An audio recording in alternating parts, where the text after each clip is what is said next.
Now, Chaplain James will bring us our message this morning.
Now is it working?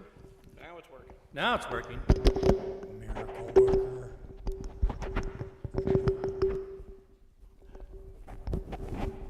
All right, can you hear me clearly? Yeah, that's good. That's good. I was reminded today that God's house and the Sabbath is a place of healing. Amen. Thank you, Pastor. Thank you, Pastor. That's good. I appreciate that. I have been on the edge many times, right? Have you been on the edge? You don't have to raise your hand. We've all been on the edge. I've been on the edge many times. I remember many years ago, I was visiting Yosemite, and there's a scenic point across the valley from Half Dome. You know what I'm talking about with Half Dome? That beautiful rock that seems to be cut in half. And that scenic point is also on a cliff, a massive cliff. It plunges 1,500 feet to the valley below. I mean, it is really steep. And as I was standing there looking at Half Dome, I looked over to the left, and the cliff kind of moved out and around, and it still plunged straight down, but there was an extension of rock that came out from the edge of the cliff at the top, and it looked like a big fat diving board. And it was just sticking out there. And being the personality that I am, or was, I climbed over the wall, which had a little sign that says, "Don't climb over the wall." And I walked out onto the side, and I thought I could do one of these, out on that diving board. And I stood there 1,500 feet above the valley and tried to show off a bit. That was many years ago. Since then, I've had some physical problems come in. I have neuropathy, so I don't have any feeling in my feet whatsoever. None.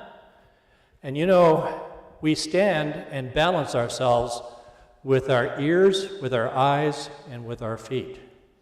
And when you lose feeling in your feet, you got to keep your eyes open. You may have noticed that when I'm standing and praying, I don't close my eyes, unless I'm hanging on to something, because it's dangerous. Several years ago, after I retired from the Army, my wife got a job in Norway, and we went to a famous place called Preikestolen.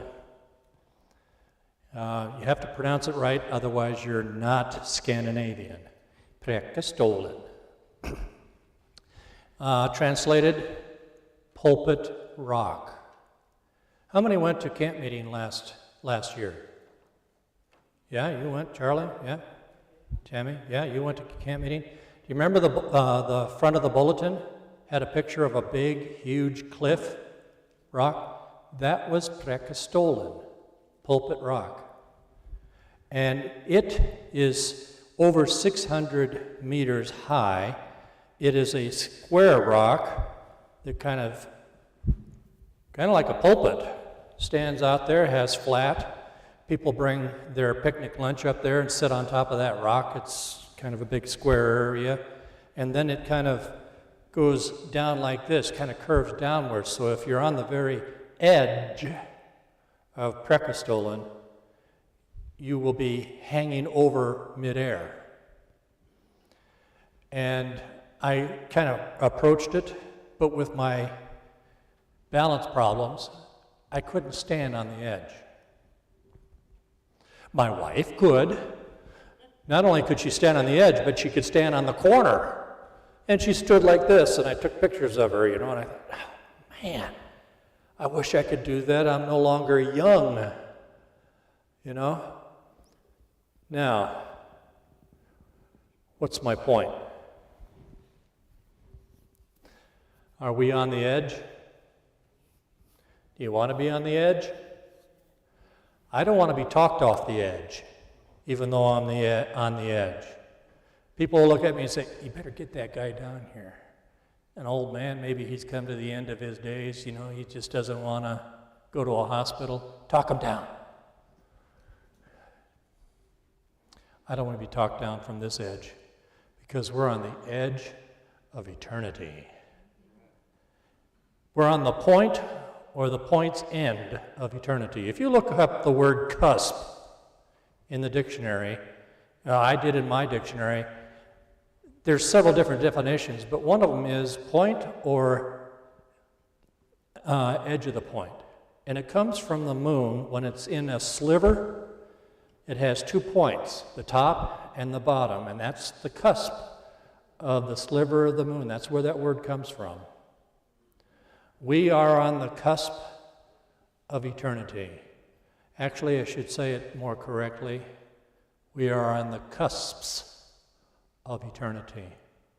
Because we're so close, it's really quite something. We have to be aware of it, right?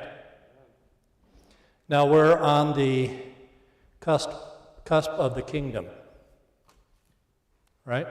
Oh, I should probably tell you that when you read Revelation chapter 6, we're between verse 13 and 14. Have you ever heard that before? Verse 13 tells about things that happened in the past. Verse 14 tells about things that are going to happen in the future. We're between verse 13, period, little gap, and verse 14. We're on the edge of the end times. Who can stand? Right? That's how that chapter ends, with a question. Who can stand? Chapter 6. So we're on the edge of the kingdom. Now, there's a little bit of controversy out there. We are on the edge of the kingdom, spiritual kingdom, or little kingdom, rather. But when Jesus started preaching, in Matthew 4, verse 12, Jesus started preaching in Galilee, and he says the kingdom is at hand. Back then. Why? Because we were going to start experiencing the spiritual kingdom in Jesus Christ. Because Jesus Christ is everything for us. He is the spiritual kingdom. But we're not in heaven yet. We're not in the holy city. That's the literal kingdom. And so a professor at Andrews explained this to me. I thought, to the whole class, but I was listening, that we have the earthly kingdom and we have the spiritual kingdom, and they overlap. And Jesus, when he came to the earth, he represented the spiritual kingdom, right? And between the time he came and the time of the end of the wicked kingdom, let's put it that way, earthly kingdom, there's an overlap. And then when Jesus comes, we will have both the spiritual and the literal kingdom. And that's going to be beautiful. We are basically sipping at the spiritual kingdom now. Little sips, right? Little sips. I'd like to wait for a tsunami to overcome me. The tsunami of love and expression, right? We're on the edge of the promised land. The promised land. You know how that works. That's a reference to Moses and the children of Israel after wandering in the wilderness for 40 years. They come to the edge of the promised land, and they're about ready to enter, but Moses is not allowed to enter. He's only allowed to get on top of a mountain and look over into the promised land. I stood on Mount Nebo last November, and it was a hazy day. I couldn't see very much of the promised land. And I think that's appropriate, don't you? Because how much of the promised land can you see? You know what it is? Yes, you do. You know what it is. Do you know how wonderful it's going to be? You know you're going to have rooms and mansions in that kingdom. You're going to be in the holy city. You know all about that. But is it going to be a surprise? Well, let's give you a couple of illustrations, all right? If you're a little girl and you ask for a dollhouse for your birthday or for Christmas, you kind of expect a dollhouse, right? But if you get a mansion, that's going to be a surprise. If you're a little boy and you want some Matchbox cars, and you ask for them, and you plead for them, and you write them down on your little wish list and so forth, and make sure that wish list is in front of mom and dad, and at your birthday or Christmas, you don't get a Matchbox car, you get a Ferrari. Would that be a surprise?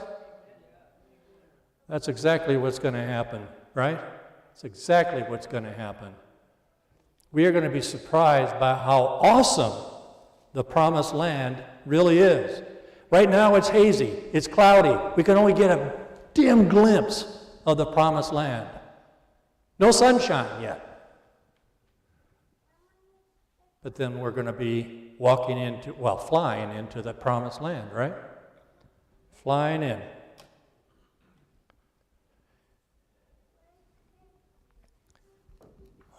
Let's turn serious a little bit. We are on the edge of the time of trouble. Okay? We have to be aware of the fact that we're on the edge of trouble. Big time trouble. Let me give you an illustration and give you the idea of what I'm talking about. We're teetering on the edge. One time I was preaching in Bushnell Chapel, which is on the 8th floor of the hospital, Fitzsimmons Army Medical Center. And they have a platform for their two pulpits, one for liturgies, one for preaching, and a little tiny stairs coming down in the middle, and then a dais or a platform that went all the way around. And you know me, I like to walk around when I preach, right? And one time I was over here talking to the people on this side, and I walked too far forward, and I started doing this. And everybody goes, I was teetering on the edge. You and I, folks, are teetering on the edge of the time of trouble, the tribulation. And Jesus didn't mince any words when he talked about it in Matthew 24, all right? 24:14, I think is the exact verse. I'm guessing, I'm old, I might be wrong. He said the time of tribulation will be so difficult that if it's not shortened, all humans would die. That's a mass extinction event, wouldn't you agree? A mass extinction event for human beings is an intense time of trouble. That's pretty bad. That's awful. Can't get much worse than that, folks. I read this in Great Controversy. It is often the case that trouble is greater in anticipation than in reality. But this is not true of the crisis before us. The most vivid presentation cannot reach the magnitude of the ordeal.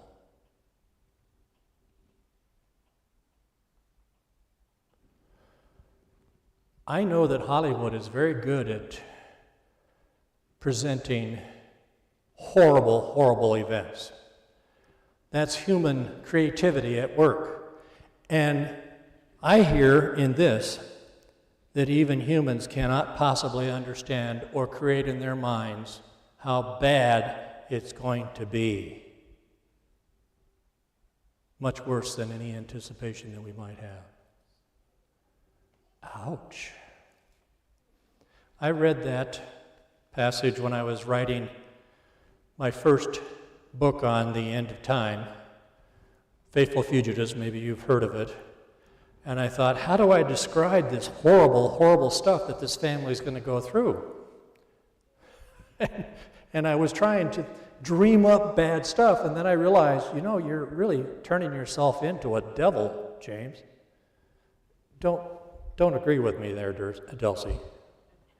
I was thinking I have to become awful to be able to describe it. I don't want to become awful, so I toned it down a bit. It's going to be worse than we can possibly imagine. Consider what we're facing right now and how difficult it really is. Consider it. Think about it. We've had Putin saying that he's going to use atomic weapons. I mean, that's saber rattling. You've heard that, Kim Jong-un does the same thing, He keeps launching these missiles and trying to scare us into giving him all kinds of gifts, Putin is trying to get us to back off so he can have the Ukraine. But just last week, he sent a bunch of fast-moving rockets into Ukraine. They're so fast that anti-aircraft and anti-missile missiles couldn't stop them. And one of them went to the far western part of Ukraine, far, far away from where the fighting is, and hit a city that hadn't been affected by this war very much. Why did he do that? Do you think he's going to drop an atomic bomb on his own soldiers? Well, he might be stupid enough to do that, but if he sends one to the far western part of Ukraine, he might get Ukraine to capitulate. Do you think they will? That'll get their dander up. And they'll fight, and it'll get all Europe mad. And Europe will come into the battle. Not only Europe, but the United States will come. And they're going to say, enough is enough, we're going to finish this, and we would suddenly be launched into a World War III. And while that's happening, guess who's going to invade Taiwan? Right? China is going to go over there. We already have troops stationed in Taiwan. We already have troops stationed in Poland. We know that we have to protect our own people, right? Suddenly we would have stuff flying all over the place. Would that be worse than we could possibly imagine? I mean, we had a couple of small atomic bombs go off in Japan, and that ended the war. Nobody else had them, just America. But now, all kinds of people have them. Iran is supposed to have a nuclear weapon in the next week. Did you hear that on the news this week? Next week. Who's nervous when they get an atomic weapon? Israel, right? Israel. And Israel is our ally. We have sworn to protect them. We're glad that they have a very aggressive military stance, but if Iran launches a nuclear weapon on Israel, that would be just another step towards human extinction. Now, God's not going to let us go all the way to the end because he's going to shorten it, right? But we have other things going on, too. We have the Pope running around uniting all these different religions and countries to try and fight this global warming problem. And we have crime that's being ramped up, and we've got companies that are pulling out of the inner cities because of shoplifting and violence, and we have police that can't stop these cars from racing around in circle, and we can't stop the people that are throwing bombs at police officers in training camps and so forth. You saw the news this week and last week. This is awful. People being killed here and there and on the border and fentanyl and drugs and so forth. We are on the edge. And what are we going to do? We're going to back away? We're going to back away? We're on the edge of the latter rain. My time is wasting. We're on the edge of the latter rain. That's exciting. I want to see the latter rain. Now, will that come before the time of trouble? Or will it come because of the time of trouble? Or will it be simultaneous? You know, when the latter rain comes, we're going to see all the things that the disciples did happen again now. Have you heard of a revival going on at all? Have you heard of it? Asbury, Kentucky University. It's a Christian school. They've had a revival going on and on and on and on. I'm a spy. I watch Total Christian Television, Christian broadcast news. It's a half-an-hour program in the evening. I tape it if I'm not there, if I'm at prayer meeting or something like that, just to see what the evangelicals are talking about. Boy, are they talking about this revival. And they're talking about the fact that it's spreading, and not just to other Christian universities. It's spread. They mention Ohio University. It's spreading. And they're saying, whoa, great, fantastic. My mom has been praying for years for a revival. And I've been asking God, answer her prayer. Because I know that when God answers her prayer, it's going to be the latter rain, right? I called her a little over a week ago, and I said, Mom, have you heard about Asbury University? She said, yes, isn't it exciting? Can I criticize that revival? I don't think so. It's wonderful that people are getting warmed up to Jesus. If they get warmed up to Jesus, wherever they are, whatever religion or whatever faith they are, that's a good thing, because then when the loud cry goes out, they just might hear it and come to the truth. Right? So let's think about it. Now here's one thing though. The latter rain, we are told, is going to come because we get involved.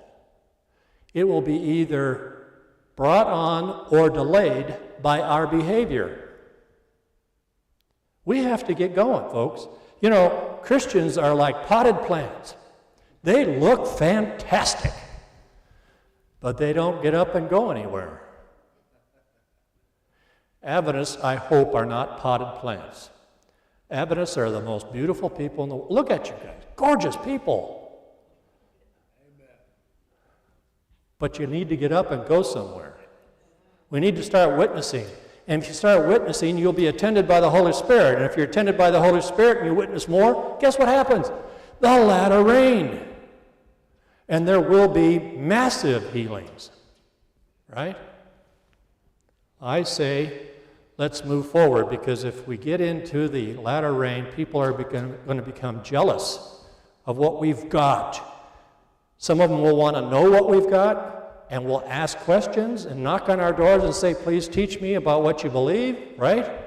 It's going to be a huge thing. But Satan is going to battle against it. And that is going to be fearsome and worrisome. How did one naval officer say, forget the torpedoes, full speed ahead? I had to do a naval thing just for you. Yeah. Forget the torpedoes, full speed ahead. We got to get going. We have to hurry. We have to get the job done. Well, let me, in the time that I've got to finish off, we're on the edge of becoming outlaws. Have you ever been told that before? Never been told that before? We're on the edge of becoming outlaws. In Revelation 13 and 14, It's the people of God, the 144,000, that will be on the outs with society. They won't be able to buy or sell because they won't agree with the system in hand. The system that's for the greater good of society and for the world and for ecology and so forth. Oh man, we'll be on the outs. We'll be illegal, right? We're going to be bad boys and bad girls for the first time in our lives. Oh, with a few exceptions. Pointing at Delcy. That's just a private thing between her and me. Some of us are unfamiliar with being outlaws. And we won't want to be outlaws. We don't want to go against the grain, but we will have to. We'll have to be like Shadrach, Meshach, and Abednego, right? Stand out when the whole crowd is bowing down. We'll stand out like sore thumbs. That's right. We're on the edge of greatness. You know what greatness is? It's receiving the seal of God. Right? When I was living in England, and I'd go shopping in the grocery store, there were some items that you would see the seal of the Queen of England, purveyor of fine chocolates or purveyor of fine cereals, stamp of approval from the Queen's household. That's the seal of approval, wouldn't you say? You will receive the seal of approval from heaven. And that's much better. You're going to have to behave, right? Well, why are you laughing, Delcy? You're going to have to behave. I'll tell you what, I'm not accustomed to doing that either. We'll have the seal of approval. We are on the edge of greatness, right? We are on the edge of the kingdom. We are on the edge of everything. I'll tell you what, you're going to talk me off the edge, folks? No, don't. I'm a daredevil. I want to be on the edge. I'm ready to go against Satan with the help of God.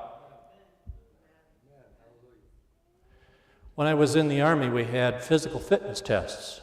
I don't know if the Navy has any physical fitness tests, you know. They just sit in their boats.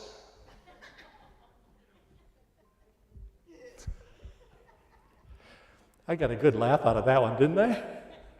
Yeah, that was a good one. No, in the Army we had this physical fitness test, you know, how many push-ups you can do in a short period of time, how many sit-ups you can do, and then the 2-mile run, how fast can you run the 2-mile run. And I am a good runner, well, I used to be.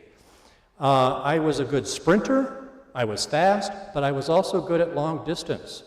And I ran at 9,000 feet many times. Every summer I ran every day at 9,000 feet. That really builds up your lung capacity, and I'm a good long-distance runner. But I noticed that in the 2-mile run, soldiers would run for a while, and then when they get close to the end, then they speed up. I was taught that in any race you run every ounce of your ability and your strength. And you measure it out so that you are running the same pace from beginning to end, and you end that race absolutely empty. You don't run carefully and then speed up at the end. That's wrong. And I was surprised at how much speed and strength these soldiers would have the last 100 yards. I'm saying, hey, they could have used a little bit of that before. And that's what I want to leave you with, folks. We don't want to be potted plants. We want to be active. We want to get out there. We want to work. We want to do the things that we're supposed to do. We're supposed to witness to Fran. Do you know who Fran is? Associates and neighbors, right? Fran? Yeah. Get out there and witness to Fran. Now, I witnessed to Fran's. I even got Lillian Torres to agree with me on that one. Fran's. You know what the S is for? Strangers. I know some of you are a little timid, so it's going to have to be Fran, but I don't stop talking to anybody. I will talk to any stranger. Why? Because I'm stranger than most myself. We need to get out there and talk to people. We need to make that loud cry louder and louder and louder. We have to usher in the latter rain, right, folks? Is this where we are? You going to talk me off the edge? You're going to join me. Thank you, Pastor. That's what I wanted to hear. You going to join me? Amen. I am way past my time. I'm going to race out the back door. We're going to sing a song and have a prayer. Thank you, brother, for taking care of that.